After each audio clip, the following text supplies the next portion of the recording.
Thinking ahead in 20 years, which daughter is going to take over my spot in the company? Does anybody know? Alexis or Bethany? Alexis. She will be rocking this stage, I'm telling you guys, in 10 years. Yep. She is a little mini me. Yep. Then Bethany Smith's Chris, she's just like, just like your mother. But it's funny how they're both your kids and they're completely opposite, right? Like, super opposite. So guys, after I do my gratitude, I eat breakfast. After I'm done eating breakfast, I gotta let the food settle for an hour or so before I go to the gym, right, to go lift weights. Write this down. You're gonna love this one. Birthday. Does everybody have birthdays on Facebook, friends? Like every day pop up maybe 5 or 10 or 15 or 20? This is what I want you to do. And try this, and I want you to message me next week. Everybody, I want a message from everybody in this room and tell me if this worked or not. I guarantee you 100% it's going to work. Because it's worked for me 100% of the time. Okay? What's your name back there? You. In the black shirt. Yeah, you. Will? What's your name? Will? Will. A little louder? Will. Stand up, Will. Where are you from, Will? Michigan. What brought you here? Vacation. Vacation? You like to be happy? Do you know anybody who drinks coffee? Yeah. All right, you're going to kill this business. Simple. It's just like that, right? Simple.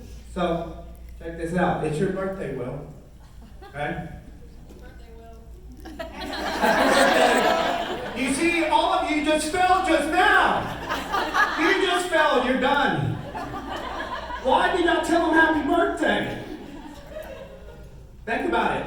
Because everybody else told him happy birthday. You want to be different. You want to stand out to Will. You follow me? Yes. Don't go at the same time everybody else does. Create your own path. So here it is. Will, I'm sitting down. I'm writing this down. It's your birthday. I'm not going to forget about you. I'm going to write it down in a little notebook that I have at my house on my desk. 48 hours later, this is the magic right here.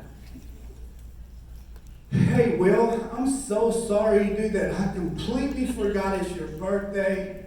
But I do not want to forget about you. I'm working on a very strong project right now, and I'm so swamped that I forgot to tell you happy birthday. Happy birthday, brother. I hope you had an amazing day. Guess what happens there? Guess what happens there? Now, Will's going to get the message because he didn't get 300 messages that day because it's 48 hours later. And Will goes, man, thank you so much, Rick. I know you're busy. Man, that means a lot to me. Now, Will, I just caught your attention, right? Guess what? That's what I do every day. 5 people, 10 people, 5 people, 10 people. Whoever pops up on Facebook, right? So I'm steadily filling up my funnel. I don't care that you're not going to buy coffee from me or join my business right now. But you know what? You're going to join my business 12 months from now, Will. Because I'm going to keep inspiring you through my morning motivational posts every single morning. And you're going to come back and you're going to go, Ricky, what do you do? Go back on my Facebook. 3 years, guys. Consistency. That same motivational post every single morning. Different wording to what? Bring life into people. Guys, we just went through the most devastating year of history of the world. And this is why I'm so excited. Here comes his son. The happy couple. Think about that for a second. People were miserable. It's our job as leaders. You guys are leaders. Every one of you guys in this room, or you wouldn't be in this room. It's our job to deliver that message to the rest of the world. And guess what? Close your eyes. You can sit down now. Imagine this. Close your eyes. Okay? That feeling whenever you're walking into a stadium and there's 100,000 people in the stands, and then you walk in across that stage to get your Triple Crown Trophy award, your Diamond Award, Platinum, Gold, and then how many people are you going to have walking through that stage? And how you're going to feel whenever that happens. Open your eyes. How are you going to feel? I'll let you know because I've experienced it. And me going up there to pick up the Triple Crown Award, it was cool for one split second. You know what was cooler? Watching Sean and Kim getting a Royal Black Diamond Award. Watching other team members like I am getting a Royal Crown Award. That's what's important to me. That trophy was a sign of how many people Ricky impacted, that the team and that the company impacted. I want you guys to think about something. Like Bo said, we're not living in the past no more. I want you guys to focus on driving forward to the future, on where you're going to be in 5 years, just like he said. Okay? A lot of you guys go to college, get a degree for 4 years, and you pay money, you go to school, you finish school. You didn't spend $200,000 to get into direct sales, so why would you quit? Because it's easier than going through it. Because a lot of you are scared of rejection. Remember, you were born a champion. And here's the little thing that I was going to talk about, and I got sidetracked because I'm red. I'm like, oh, I'm like,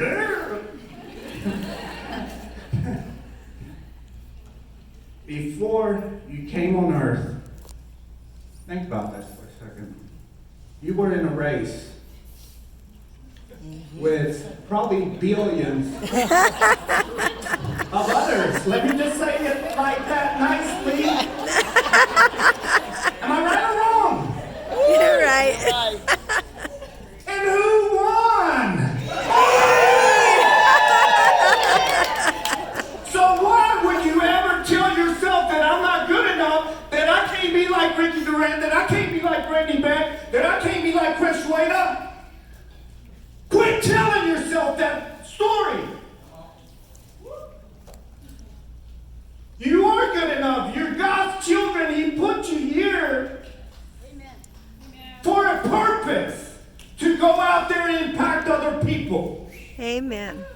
And I tell you guys, people go, Ricky, you work too much.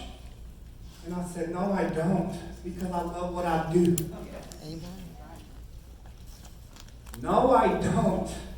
I love what I get to do. I love to hear stories on how our product, our community has changed people's lives. So I don't listen to that little black guy. I do this. Okay? Go away. And I want you guys to do the same thing. Because you're deserving. You have the most amazing upline, sidelines, leadership in any company in direct sales network marketing. Me and Brittany Beck talk through 2 or 3 times a week. I love her like my sister. We don't compete with each other. We're very competitive. But we love each other. And I know I can call her for anything. Same thing with Maria and anybody in this room. We help each other. You guys need me on a call? I inspire you or whatever? I'm here. Just let me know 24 hours before the call. And be sure you check with your upline so they don't get mad. Right? But I'm here to help you guys. I look at our company as a whole, not as one team. Okay? We are one team, one dream, but although that we're in different lines of lineages, the only way that we're going to take this message and not be divided is to come together. And that's what happened last year with COVID. A lot of division had started happening. A lot of people became turtles and started going, psh. Did y'all notice that on Facebook? It was like, man, what is wrong with people? Why are you putting this person down? What's wrong with you? Guys, I'll tell you what's wrong with them. They don't have oxytocin running through their body. Think about that. They need our product, right? They need to be happy. So guys, the DMO, daily method of operation. Once I do the birthdays, I go to the gym, I come home, and then I go to prospecting for myself. Okay? Because if you can't lead yourself, you can't. If you can't lead yourself, you can't Lead others. Amen. Right? So I got to take care of my business first. Okay? Once I'm done with that, at 11:30 a.m., I'm free to help out everybody else. And guess what? You now feel fulfilled with your day. Because guess what, Amanda? You already went to the gym, you've already prospected, sent out your messages, took care of your business. Right? You're feeling good, you're looking good, you're done, and now you can be a better servant-driven leader to your people.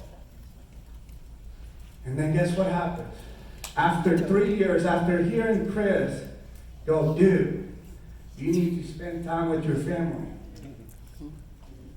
I was like a horse, just keep going. Now, I figured it out. I'm learning. Leaders are always, right? It's a process. Guess what happens? I shut off my phone at 6 o'clock till 7 p.m. So I can be present with my daughters and my wife. For an hour while we eat. How was your day? Da-da-da. Guess what? And since I implemented that little piece that I was missing, I'm the happiest man alive. Awesome. Think about that for a second. Your people that you're leading will go figure out how to get the question answered. Do not enable people. Go out there and create leaders that are going to create other leaders. Okay? We're here to serve you guys. We're not your boss. And we're never going to tell you how to do it or when to do it. We're never going to do that. We're just here to inspire you guys. Okay? And hopefully you guys were inspired today because you guys inspire me every day. Every one of you. Whether you're cross-line, sideline, I get inspired. I learned so much from all the ladies on social media. I just wish I could just post a cool selfie and look as good as y'all. You know what I mean? But hey, I've learned because I'm like, oh my God, this girl over here, she's good. Let me try that. Not as cute, but hey, it happens, right? But we learn from each other. Get out of your shell, guys. Get out. It's our time to go out there and deliver the message. We have an amazing CEO that's built multiple billion-dollar companies. We have the best corporate staff, the best leadership out in the field with all of you. Don't get distracted, because I promise you, in 5 years, mark my words, I love that guy back there. Because whenever I met him, I was like, thank you, Jesus. Because he's very to the point. He knows how to deliver the message. And as I'm hearing the men talk, I'm learning how to deliver the message myself too. And get it across, being read without people going, oh my God, Ricky! Wow! You know what I mean? He's been doing it for 30 years. I'm just a rookie. So I'm going to learn from the best. I'm going to surround myself with the best. And that's what I did 17 years ago. Even though I didn't have a pot to, you know, and that's what I did. And I wanted to learn. I went to reading and learning different stuff. And guess what happened? My mindset started changing. Every time somebody said something, I wasn't paying attention. I said, I gotta get to my dream. I gotta get to my dream. And then guess what happens? Boom. That's what happened. I fell, boom, for 17 years. And then all of a sudden, God goes, it's time. On Easter Sunday, our team did $1 million in sales. Wow. And that was 111 days into the business. And that was a sign from the men above, because I was praying just like Brittany. And I said, God, I see it. Clear as day. I was supposed to go through all these struggles that I went through in my life to be the man I am today, to go deliver the message and go inspire people through you. So guys, I want to thank you for showing up today, showing up in your business, and just know that we will go out there and build the biggest, baddest network marketing company the world's ever seen in its history. And all of you guys are the leaders. Thank you so much. It touches so many different people. And it lets people from anywhere know I can do this. Because you expose who you are, right? You want to be vulnerable. You want to say, listen, there's things I'm scared about. And if you act like you're not scared about anything, get over yourself, because everybody's scared about something. But here's something about being afraid. Don't be afraid of anything unless it can eat you.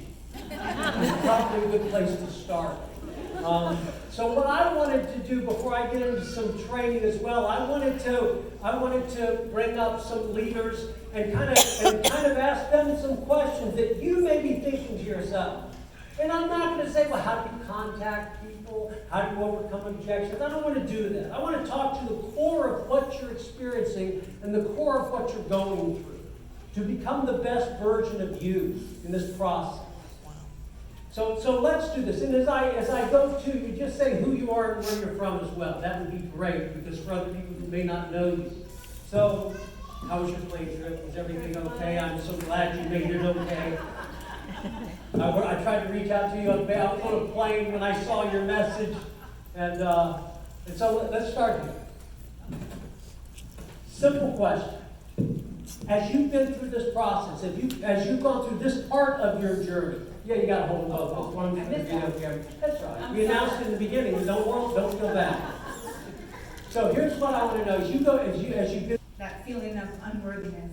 I was never a scholar type. I wasn't agreeing like Brittany, like school, college. I wanted to be a stay-at-home mom. You know, that was my goal. My mom was a working mom and never could make it to my soccer games or my volleyball. She was always working. And I just wanted to be that for my kids, and I think we just, a lot of people are like that. So my goal was to be a stay-at-home mom. And that's just what I learned, and also with the rejection of my father, you know, daddy issues, I think some people have those. I just never thought I was worthy to be worthy. Does that make sense? No, it makes all the sense in the world, because I think that what people sit in an audience and feel, and we all act really cool about our life, and everybody acts like, oh, I've got it all together, and none of us have it all together. Fair enough? I mean, we're all just little kids in big people's bodies trying to figure life out. And I'm 62. Trying to grow up. And we're just all trying to figure stuff out in life and be the best we can be. And I think that's something that so many people feel. Because my wife says this so well about your past. Everybody's got stuff. Everybody. You're not exempt from it. It's called life, right? So you're dealing with stuff. And my wife says your past is not a residence. It's a reference point. It's a mile marker. And my advice to you, for you, is if you have things in your past that are painful, they're real, I get it. But you've got to look forward, because you are worthy. You are destined to do great things in your life. But if you live your life in that past, you'll never get out and experience the great things you're supposed to do. So that is vital. Thank you. I appreciate that. Thank you. All right, Dad, here we go. Here's a question for you. When you started out, what were you most afraid of? Hey everybody, Gavin T from Charlotte, North Carolina. It's awesome to see everybody. I think I was most afraid of what people thought of me, because I got started in this industry when I was 18 years old. Definitely the outcast, the kid that got kicked out of the room in classrooms for not paying attention, for talking too much. I was never a listener, always a talker. So for me, it was really like what people thought of me and the judgment of others, even the judgment of my own family. And that was really hard to overcome. And I know every single person in this audience can relate to that. I think a lot of people think that, you know, the people at the top or the people that are successful, you know, they just don't get rejection. They don't get objections. And the reality is we really get more. We're all equals. So for me, it was overcoming what people thought and really just learning to trust myself and trust the process and trust that I was going to get where I wanted to go when it was meant to happen for me. So. Thank you. That's perfect. And thank you for that. You know, when you think about that, have y'all ever met somebody and as soon as you met them, you forgot what their name was? Yeah. Right? But you're hoping they didn't forget your name? I mean, how many times you're like, hey, Bob, nice to meet you, and then you walk away, what was his name? And oftentimes it's because we're so worried about if they're going to remember us and what our name is. And I think it's human nature. Look, I'm a type A personality. But I wear my feelings on my sleeve. I find that the biggest introverts still wear their feelings on their sleeve. I don't care what your personality type is. We all worry about what people think of us. And it's normal to feel that way. It's really normal to feel that way. It's normal to have these emotions that you meet people and listen, it's like I'll take a picture of somebody and they'll say, hey, that was a great picture. I'm like, no, but didn't you see my lazy eye? I've got an eyelid that droops down a little bit. I know it. Every time I see a picture, I see the eyelid that droops down just a little bit. That's what I see. So, I mean, I think we're all normal. We all worry. Do I look right? Am I saying the right thing? Am I appreciated? And do I talk too much? Do I listen too much? I mean, do I not talk enough? It's so important. This is why I wanted them to share this stuff, not how do you overcome it. We'll talk about that stuff. That's going to happen. But the key to this is when you grow, your business grows. And you want your leadership skills to outpace your income. So that by the time you're blessed with a certain income, you have the leadership skills that can receive the income and can help other people. Who you are, where you're from. Do that. All right, my name is Sadie Endicott. I am from a little town in And you fall in love with people. And some people you fall in love with break your heart. And some of the people that say they're going to be with you aren't with you. But they say it, because it's easy to say. What is the one thing that in this process for you, you've learned about people? Not yourself, but other people. So I think that the biggest thing I've learned about people, and I've learned a lot of this from Brittany too, is just people want to be heard and they want to have a voice. They want to know that they're appreciated by us. And so just taking a little bit of time to answer your team's questions, even, to you it seems like it's something they should know by now. Just letting people know that it doesn't matter what rank you're at, that you're going to take the time for them and that they are appreciated, whether they're a brand new brand partner or they're a gold on your team. We're all the same. We're all here for the same purpose.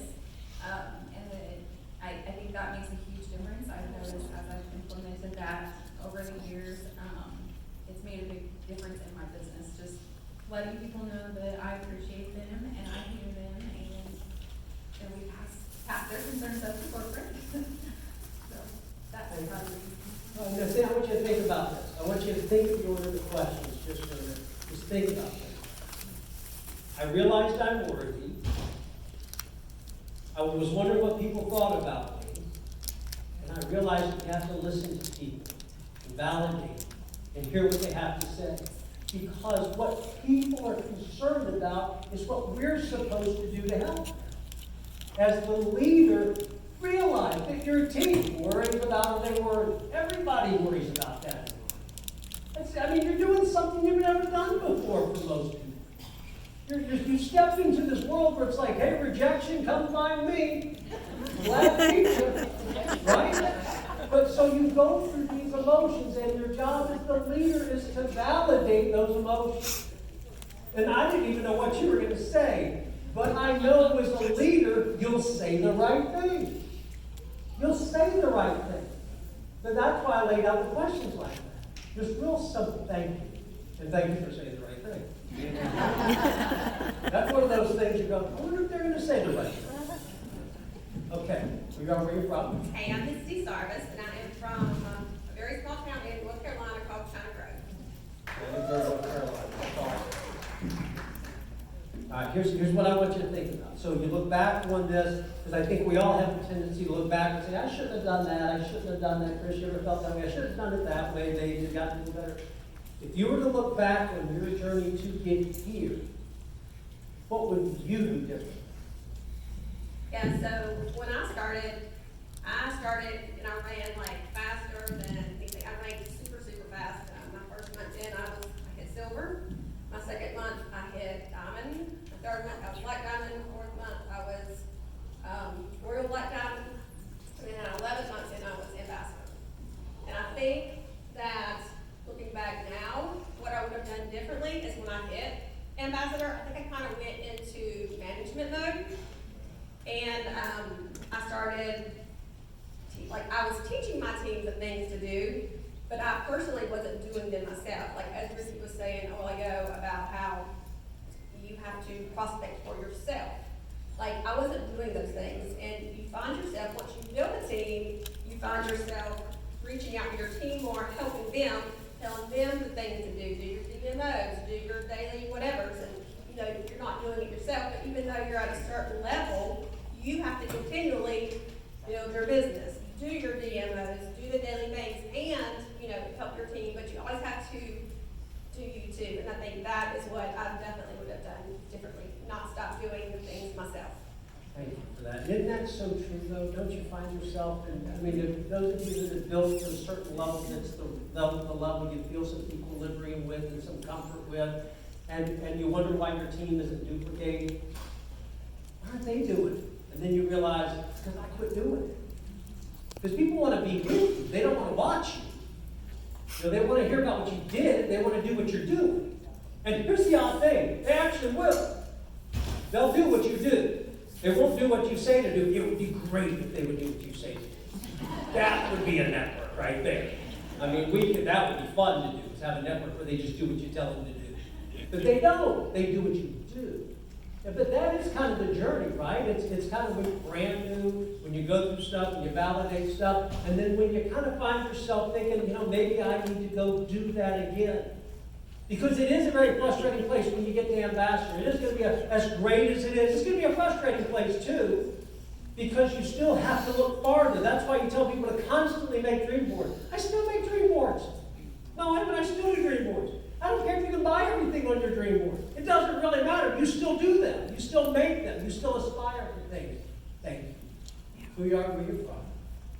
My name is Marcy Kavanaugh, and I'm from a little bitty town, Farmerville, Louisiana. So now, if you're thinking that you have to be from a little bitty town to do this, you don't have to be from a little bitty town. But what's Where are you funny from, about it is, Tony?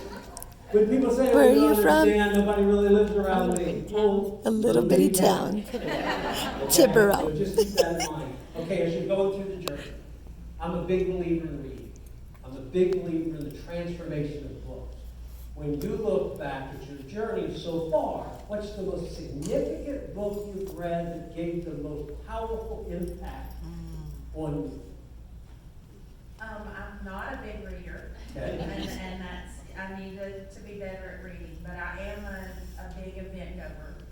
And so I went to a conference, several years ago that impacted my life, the GoPro event, Eric Worre's GoPro, and it's a book, but it goes through it in a conference. And he impacted my life of why do some people make it and why don't some people make it. And he said those people, when you talk to someone about joining your business, they immediately, whether they realize it or not, they immediately think of 5 people that will join them. If one of those 5 people say yes, then they're gonna continue. If all 5 of them people turn them down, they stop. And that was so impactful. You know, I was like, gosh, you know, that's a big thing. And, you know, and I took that and I took away, that was probably the biggest thing of the entire conference.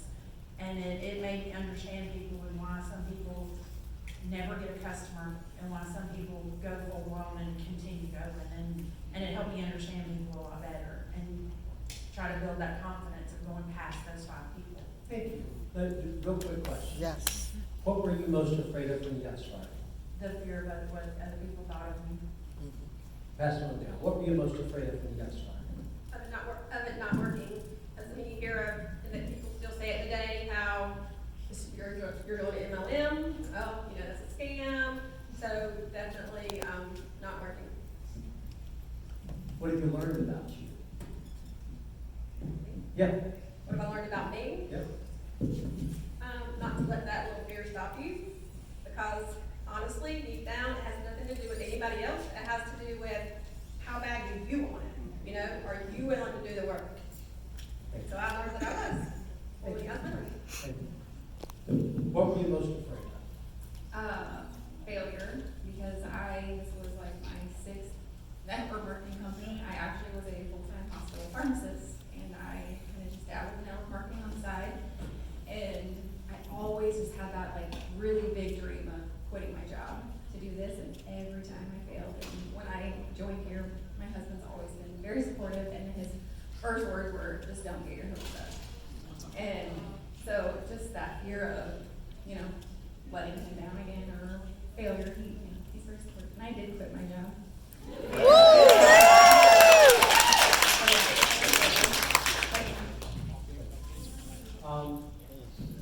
If you could give any advice to the newest person in the room, and you're thinking, this wasn't on the list, right? The list I sent y'all, I said these are the things I might ask you. You're thinking, yeah, this wasn't on the list. I like it better this way. Well, so do I, actually. But if you could give any advice to anybody, random person, scared, worried, just wondering, and it's not necessarily, the fears could be all different kind of things. It could be a fear of just giving up time. I mean, you know, it's so precious and it's fleeting. What advice would you give the newest person? I would say really enjoy the process. I've had so many times in this journey where I put so much pressure on myself and it took all the fun out of it.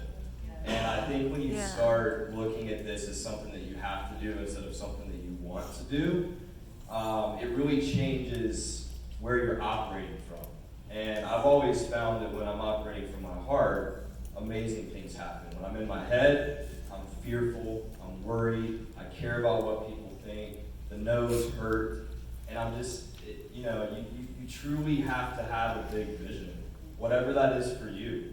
You know, success is going to be different for everybody. It's not triple crown. Triple crown's not success. That might be that person's version of success, but success for you could just be doing something small. You know, like Earl Nightingale says, right? It's success is the progressive realization of a worthy ideal.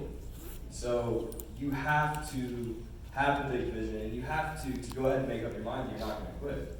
I've wanted to quit 5,000 times since I've started with this company. Ricky's talked me off of the ledge at least 1,000 times. Okay? So we all want to quit. We all want to give up. We all want to go back to the story, of telling ourselves that we're not worthy, we're not deserving, we can't do it. So the story you're telling yourself is the truth. When you really tell yourself a different story, that you are deserving, that you can do it, that you're going to do it, I think that it all begins to change. So I know that was a loaded question with a very loaded answer, but make up your mind that you're in this for the long haul. Make up your mind that you're going to do it, and that you're going to get there when you're supposed to. Thank you. Thank you. That's right. And it's the same question for everybody. What brand new person just got started, came here on a whim. You've got people that drove 5 hours, 15 hours. Some flew from Colorado, from all over the country to be here. Some of them are brand new. And they thought when they bought their kit, that was going to be it. And then they said, now you got to buy an airline ticket. By the way, there's a hotel and you'll meet some really good people, my best friends. And I love that. And you meet these people. So what would you tell the brand new person? Well, I say one thing for me personally that I tell people on the team is to watch The Secret. Yes. When you talk about dream boards, some people don't know what that is, but when you put that out into the universe, that is like the biggest thing that ever changed my life, that I'm worthy of anything on this God's green earth, that I can achieve anything no matter if I didn't go to college.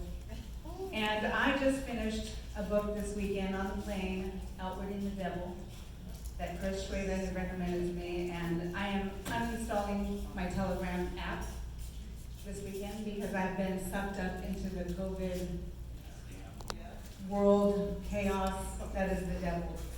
And I don't want that stealing my joy, so I would just recommend that book. If you were asking them like what book would change your life, I'd say that one, and Watching the Secret. So you got the vision, and then you get rid of all the little things flicking your ear like Ricky was saying. It's like those things are what you gotta get out of your head and into your heart and just run with your dream and vision and be laser focused. I watched your video that you posted on Facebook. It was like, yes, it is a vision. And I bought my 22-year-old son the Outwitting the Devil book, and I want my 17-year-old daughter to read it, and just all those things, because that is really what holds people back from that 2%. If you really want the lifestyle of your dreams, you gotta get that little devil out of your ear. So. I appreciate that. For all your ambassadors, thank you very much. Put it in Let's Go Happy Talk. Outwitting or His mind's in the direct selling industry. He is an author, a leader, a successful businessman, a speaker, and thankfully our new CEO.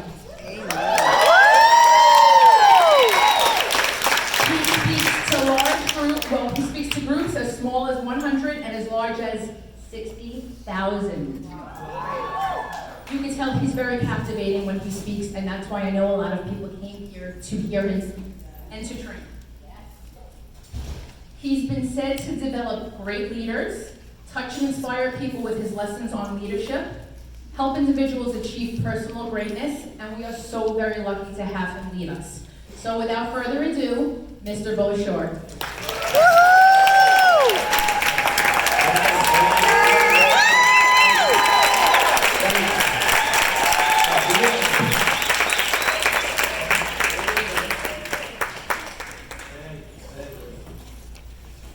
Talk about not going to college. I barely got into college.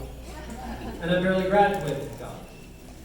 When I went to college, I was on a full football scholarship, and I was one of those guys that got in. There were 2 NCAA exemptions for each college, because you didn't have the grades. And I went to the college of Women Married in Williamsburg, Virginia, and I didn't have the grades, but so I was one of the 2 exemptions. They said, well, you're going to be on probation for probably 6 months. 4.5 years later, I was still on probation, and I had a hard time with school. So if you've been challenged academically, it's okay. Thank goodness I married the brain trust of the family. And I married the smart one. She graduated from UVA with honors, and she's very intimidating to me, as a matter of fact. And Ronnie, her name is Ronnie, and she says hello to you all. I want you to know that. You are going to love I love my wife, so you're going to love my wife. So let's do this. Let's get right into this. I'm going to ask, and Maria, thank you for the introduction. Introductions are those things that you're standing up front when they introduce you. And so when they say, and he did this, and he did that, and he's one of the 52, well, who made that list up? Where did that come from, right? And you're sitting there, but you're sitting there getting ready to introduce them. When they say things about you, you're sitting there going, I hope they're not looking at me right now. I really hope they're just listening to Maria, because I know me. I know me better than you know me. I know my strengths, and I know what I don't do well. And what I'm going to do today is teach you what I do well. I want you to pay attention. Some of you convinced your spouse to come with you. Honey, we're going to go to Florida. It's going to be awesome. And by the way, when we're down there, there's just this little event I want you to go into. And I want you to meet our new CEO, and just listen, because some of you are still trying to convince your spouse That's why Will thinks he's on vacation. that this is the right thing for you to do. And it's okay if they're not there yet. It's okay. It's okay. Chances are you probably don't take them to work with you every day anyway. Honey, I got to go to the office, jump in the back seat. It'll be great. So let's start with some basic things. And I think the easiest thing for me to say is this. I'm going to be very direct with you, very blunt with you.